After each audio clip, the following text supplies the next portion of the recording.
Hello, what's up guys? Mayroong hindi magandang balita guys dahil may sunog dito sa area ng Welcome Rotunda, no? Isang hospital to guys, UDMC Hospital. So, location nito guys, may boundary ng Maynila at saka Quezon City, no? So, UDMC Hospital guys, nasunog. Itong mga 4:30 PM lang mga guys, no? Itong araw na to, araw ng Friday. So 4 PM 4:30 PM. So grabe ang lakas ng apoy mga guys, oh. So yung bandang likod daw niyan guys, mukhang nadadamay itong likod nito. Dahil ang likod nito guys, isang Palawan. Saka mayroon ditong printing press. Printahan ng mga tarpaulin, ganyan. So, parating na rin yung mga bombero mga guys, no? So, grabe laki ng sunog.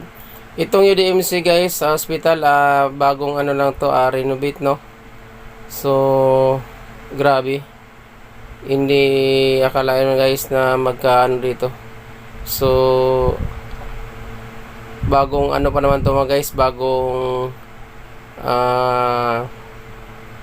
pamahala o bagong yan guys, makita nyo mga bombero nagsidatingan na mga guys, no? So, yan mga guys. So, sana walang na disgrasya guys, no? So, yung mga pasyente daw sa loob nito guys, hospital, nilabas na, no? So, yan, grabe yung lakas ng apoy mga guys, oh.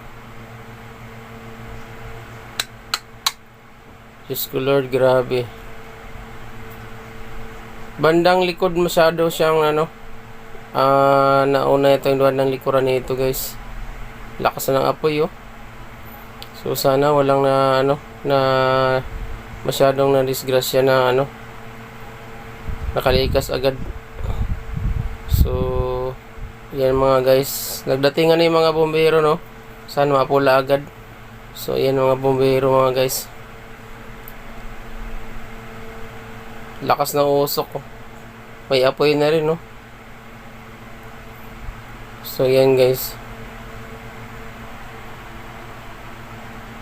Grabing usok.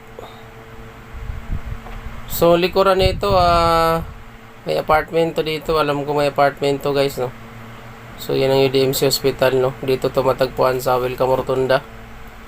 So, ayan. Binumba na ng mga bombero ang mga binumba na ng tubig, yung apoy. So, ayan mga guys, no? Ang nangyari dito sa hospital, sunog sa UDMC Hospital.